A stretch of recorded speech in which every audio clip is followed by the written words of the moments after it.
Today, I want to explore with you a topic that has been a headache to many people online and across the world. And I am saying this because I have received tons of emails from all over the world, people asking me to help them know how to do this. Now, I am here on my demo application that I have been using to teach you. And I want us to look at something like article library. Here we have 4 articles.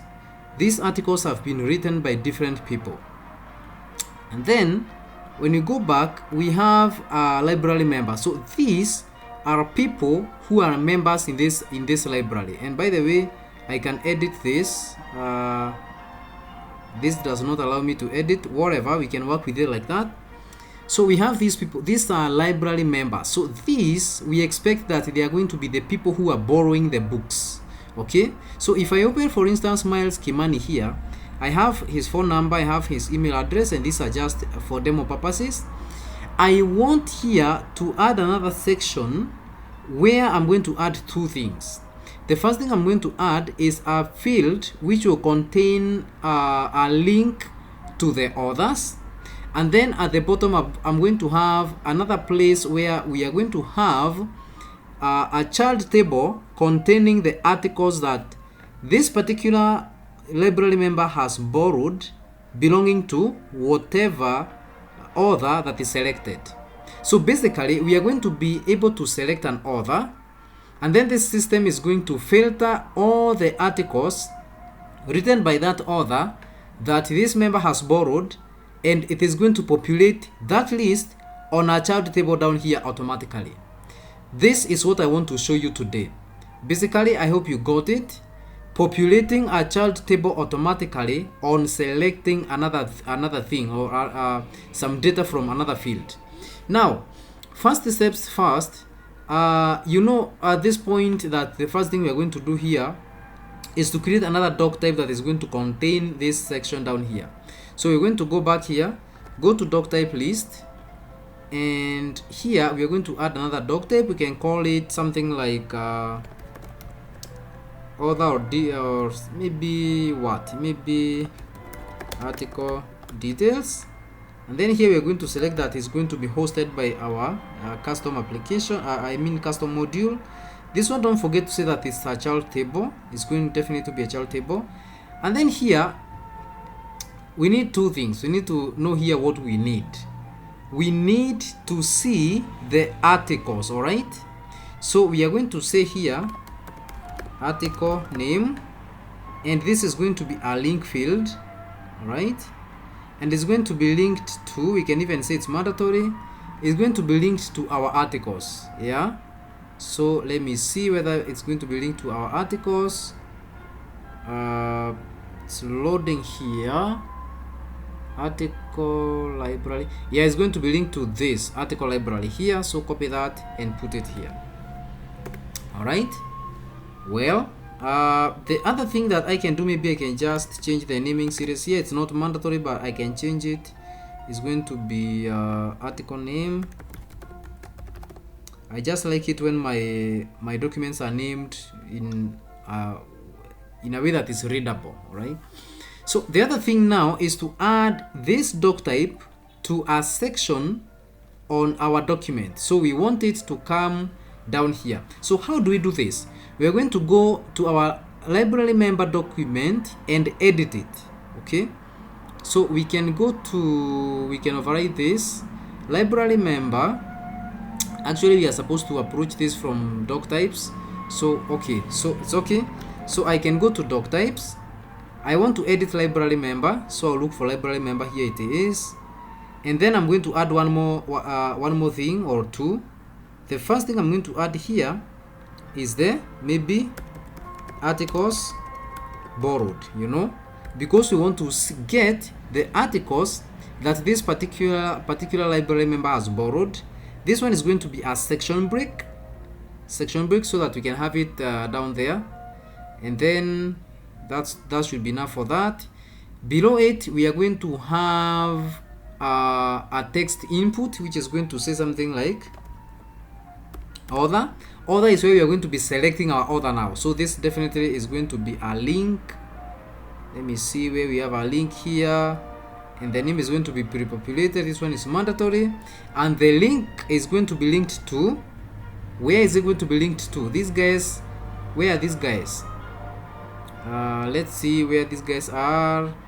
Library, these guys are in which DocType? They're in others DocType, so it's going to be linked to other with a capital A. So other. Nice. Let's see what we have so far. I save this, and then I can go to this document. It's loading here. We want to see basically whether our child table is getting into shape. Our document is getting into shape here. Open one of these, and yeah, look at that, borrowed articles, and already we have a place to select an author, and we can select an author, Kevin or Geoffrey. Okay, Kevin or Geoffrey. Nice. We proceed. So the next thing that we want is a child table down here, which is now going to contain the article. So when I select like Kevin, I expect this thing to populate a child table down here with all the articles that Kimani has borrowed that have been written by Kevin. If I select Geoffrey, it does the same. It removes the Kevin's documents and pre-populates this with documents written by Geoffrey Karani. Okay, let's go ahead and do that. So we are going to add one more thing here. Where are we? Here. Okay, add. This one is going to be can I just call it something like articles? Yeah, maybe my articles. That should do it. This one is going to be a table, and this table is going to go to the table we just created. You know, this table here. The table is going to be the DocType that we created, the child DocType we created. So put the DocType here and save. Let's see what we have. Refresh this thing. We should have a child table here.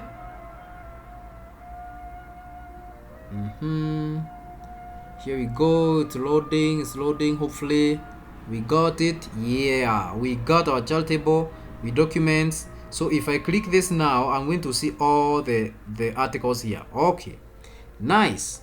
So now this done, what we want this to do is that we want, when we select Kevin, we want to pre-populate this table with all the articles written by this guy. Okay, so it's now time to jump into code. I'm hopeful what you have been doing now is something that you are familiar with. If you're not, you can just rewatch the video slowly and just understand what you have been doing. So the most important thing now here is to start writing code that is going to do this.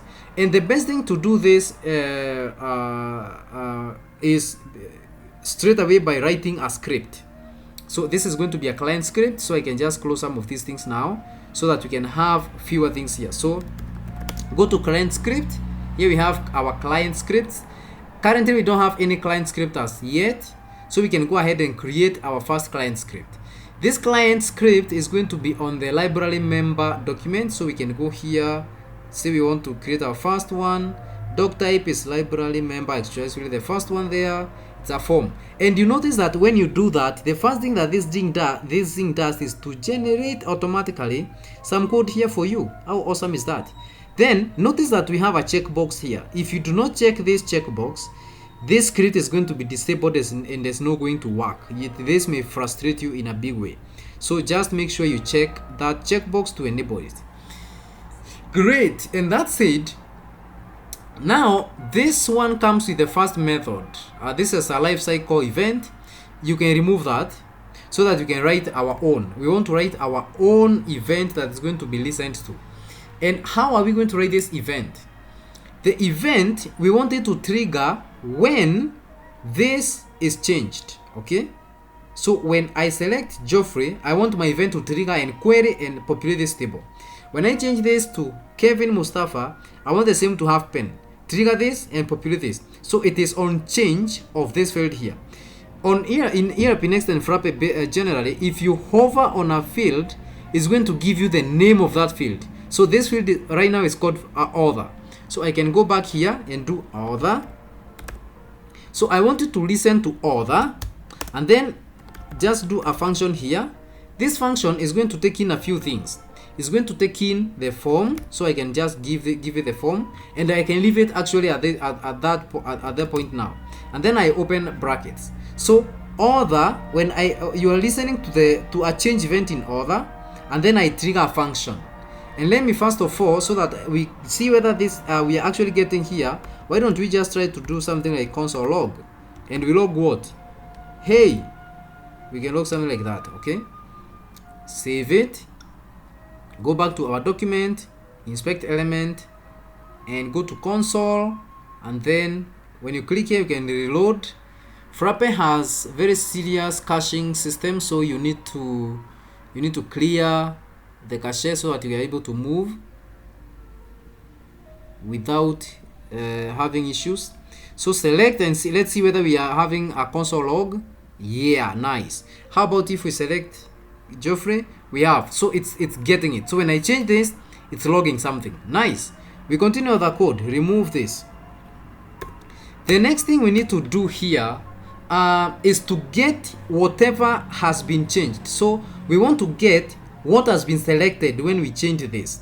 So if, for instance, I select Geoffrey, I want to get this Geoffrey Karani so that I can send it to the backend and query using it. So I can say var, or I can use modern JavaScript and say let other be what? It's going to be form. Remember the form is written like that, FRM. The form we passed here, that contains everything on our form. And by the way, before even I do this, let me show this to you. So if I console log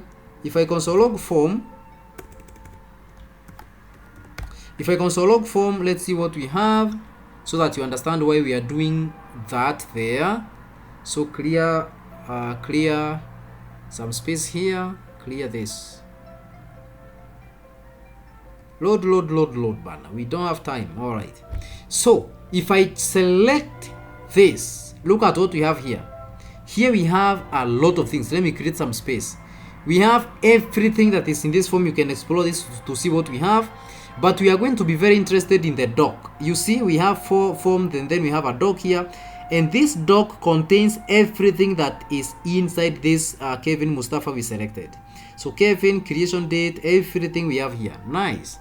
So we can now proceed. You know now why we are passing this form. So we can comfortably say something like form. Let me select it again just to show you. We can comfortably say form, because this is the form element we have console logged here. Form.doc.other. All right. Do you have other? Where is other? Other up here. So we can say form.doc.other. Nice. So we go ahead and do that. That is, so we are going to get this name here. All right. And just like that, you can also get any other element on that form. So, oh, sorry, it's not there. It's here. Where is it? It's here. So form dot. So let other be form dot doc dot what dot other. We saw that in our console log element. And then you are going to listen if the other has something, because if you I'm going to explain this to you. So I want to listen, I want to do whatever I'm going to do here only if other has something. Why do we want to do this? Because we want to send a call to the backend to do some querying. So we can do frappe.call. Frappe.call is an equivalent of Ajax for the people who are coming from the Ajax background. Frappe.call is like doing Ajax, and then here we pass 2 things. The first one is the method that you want to pass, and this method you are going to come back to it later. And then the second element that we are going to pass is args. Args. Args is basically the argument. So what do you want to pass to the backend? And here I want to pass, so here this one will take key and value. So other, and the other that I want to pass is of course the other that we have here. Nice. So I want to pass maybe something like Geoffrey Karani or whatever into the backend. Now this one is going to listen to, so we can do done, is going to listen to whatever is coming back. So when something comes back, we are going to take that in an R document here, and then we do an arrow function. This arrow function is going to do something. This arrow function is going to do something. What is it going to do? The arrow function, I don't know why this thing is complaining. Let me just see whether I made some mistake here. Yes, that one is not supposed to be closed there. It's like that. Wait. Let me just make sure I'm getting stuff right here. So this R is here. So we have an R here. We have an arrow function here, which is going to look like that. Nice, perfect. So we have an R. Then we are going to get this stuff back. What do we want to do here when we come back? We are going to come. So we can just, for now, console.log log the R that is coming back from the backend. So why am I loving that R so much? So here we have a call that's going to the backend. We are going to provide a pathway. We are going to send it with some arguments, the order that we got from up here, and then when it comes back, we want to console log what has come back. Nice, that looks good. So in here, you are going to provide a dotted path to the function which you want to call. So let me save this first. So we are going to go back to our backend, and here we have our code. Let me just increase this font so that you can see. We have our code here, library, and then we have this API. We can write some code inside of this API file. Let me create some space. So we can do the first thing that we are going to do here, of course, I know you remember, is to whitelist the whatever function you want to write here. So frappe.whitelist, whitelist like that, frappe.whitelist. And then what are we whitelisting? I'm going to define a function that I'm going to call something like get. You can call this function whatever you like. I'm going to call mine call get all the maybe articles. Yeah, maybe something like that. And then this one, remember, is supposed to take in the order that you passed from your script. This order, you see the arguments here, this order you passed, you're supposed to receive that order on this function. And then I'm going to go ahead and now write something like a query here. So I can say articles equals what? Articles equals, of course, frappe.db.sql. Okay, then you remember how you used to do this, 6 of them. So frappe.db.sql, let me remove this so that you can see what we are doing. frappe.db.sql, then what? Then we are going to say select, this is just like a normal SQL we are writing here. So select name from what? Select name from this one, because our table is tab article library. So we can do tab article library. Look at how it looks. It's not going to work if you do not put those things there. I don't remember their name. We can proceed. So from article library, we need to pass a where, because we don't want to pass all of them. So the where we are passing, remember, is this thing here. So where order, and is it called order? Let me just check.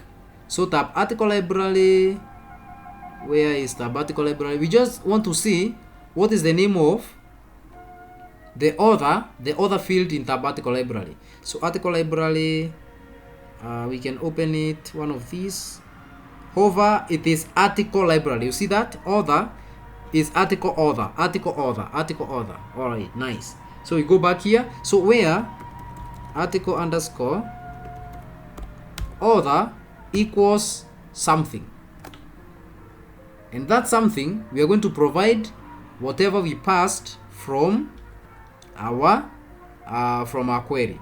And to be safe, because these names are going to have comma spaces in between, you need to surround this inside of those quotes.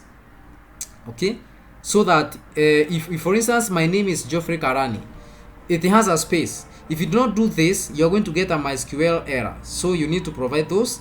And then you notice that this one is like it is not being recognized. It's because this is Python 3, and therefore you need to pass an F here to tell it that, hey man, this is a formatted string, and so treat it as 1. And then there is one more thing that we need to do. We need to tell this thing to come back with our dictionary and not an array. Nice, we have it. So as dictionary is true, this is what I did here, as dictionary true, and then that's it. I think that query is right. If it is not, the system is going to complain and tell us. So let's go back, let's go ahead and just do a return our articles here, like that. So we have returned our articles. Perfect. So we have a function here. So where is this function? Because remember, we want to pass the path to this function to our call here, to our call where? To our call here, so that you can be able to query that. So here we are going to provide a dotted path, and this dotted path is going to have, first of all, the name of our module, which is library management. So I can do that. So library management dot, the second thing, let's see, the second thing after library management is the name of the file, which is API. So we go back here and provide API, and then of course inside of that API we have a function, paste. Nice. Save. And now we should be able to get something when we send this data to the backend. It should be able to come back and log whatever it has here. So let's go ahead and test it and see whether we have something. Where is our form? Here it is. Refresh, reload it. Hopefully we don't have any error. Reloading our form, reloading our form. Okay, it has loaded. Now let's do this, is the moment of truth. Highlight, select Kevin. Well, we don't get anything. Okay, we don't get anything. We don't get an error. We don't get. Did I console log it? Let me just cross check. If other. Yeah, this one, you see, this one is returning false because this one is not other. I wrote something else here. So we need to make sure that we are passing the proper name here. So that is other. Save it. Go back here. Reload. Yeah, because basically here you can see that I'm console logging R, so I'm supposed to get something from the backend. So clear the terminal. We want to see our stuff. Select moment of truth again, Geoffrey. Yeah, nice. You see that we have something coming from our backend or from our endpoint. So if we remove this again and select Mustafa, we have another one with 1. So Mustafa has 1 article, Geoffrey Karani has 3 articles. Now, this is the moment when now we need to send this data to our child table by default, automatically. When I select Geoffrey, I want these 3 articles to be populated here. Okay, so let's go ahead and do that. So I am here on my console, so I don't need to console log this now. I see we have our data. So let's go ahead and write our code. What are we going to do here? We are going to do, the first thing we are going to do is to clear anything that is on this form. So how do we do that? Easy. You just do form. Remember I showed you what the form has, and I know you guessed it right. We have doc, and then the next thing is the name of this table. What is it? The name of this table, let me see, is, yeah, I'm seeing it, my underscore article. All right, nice. So my underscore article, my article. So that one we want to set it to an empty array. Okay, that's straightforward and self-explanatory. The second thing that we need to do is to write a for each statement that is going now to loop over what we have in R and put it in our table. So JavaScript. So we write our for each. What is that? Is that? Yeah, it is that. Okay, that one dot each. No, you understand this? This is JavaScript. Our R. You remember the R that we have? R dot what? It has to be message. Why message? Look at what we have. You see, we have messages here. Let me just clear and select it again. Geoffrey. Geoffrey is auto selected. So Mustafa. I want Geoffrey because it has a number of things. You see, this one is coming back with message. So we have a message here. This message is what contains our elements. You see, these elements are inside the message. So we are going to say r.message, and then in here we are going to call another function that is going to do us some good. The first thing we are going to give this function is something like, maybe I can just do I. That is going to have the index of our index, because look at this. We have 3 items here.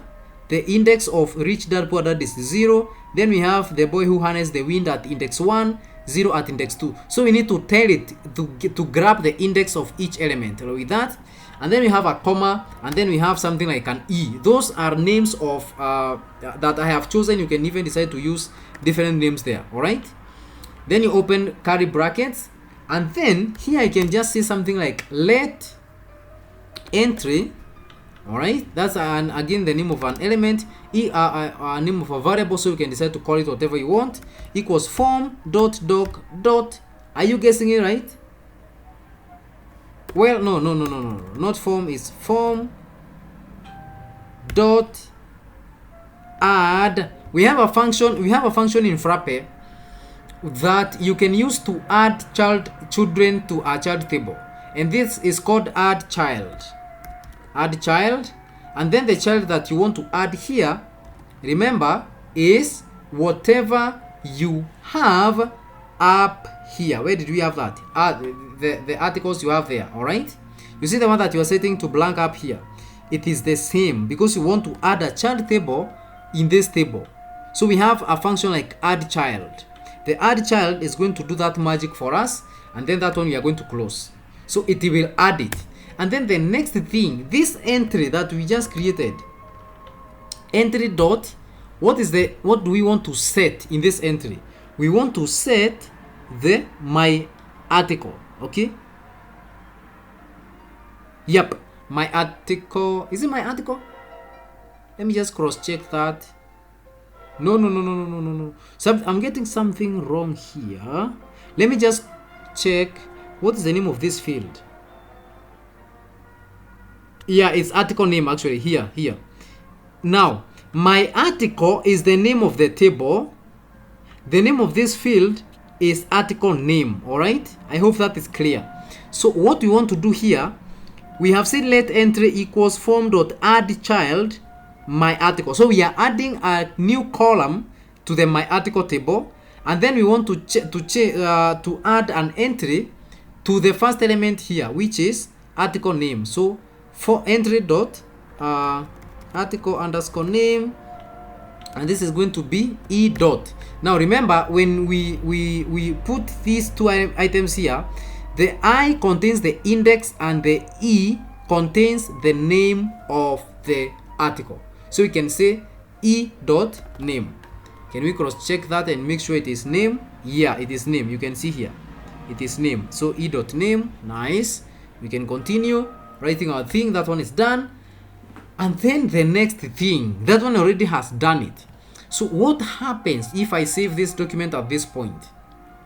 Let's go back and reload and see what we get, so that we debug this thing step after another. If you go out there and you are on your own, if you get an error, you are able to know exactly why and you're able to debug it. Perfect. Are you ready? Let's select our article. Geoffrey. What happened? Nothing. And just check properly. If I click on add row, you see, looks like the articles were there, but they were not showing. So when I clicked on another add row, this one's popped up. Look at that again. Let me just actually not remove, because we emptied the form first. Let me select Kevin Mustafa. Well, remove this. Remove that also. Now check properly. I select Geoffrey. Nothing shows up here. Then when I click on add row, everything pops up. Note that mistake well. It is because we have not refreshed this form after we have added these items. So simple trick is outside of your loop here, just do refresh underscore refresh. I hope I wrote refresh well. Field, and then the field that you want to refresh is this, your table. So quote my table is refreshed. Save it, and now when I come back here and I reload, that thing should work like a champion. Let's see whether that is true. So select Mustafa loads down here. Perfect. How about if I select Geoffrey loads the data. Perfect. So that is what I wanted to show you today, and I hope this video has not been too long. Thank you so much for watching, and I will see you in the next video.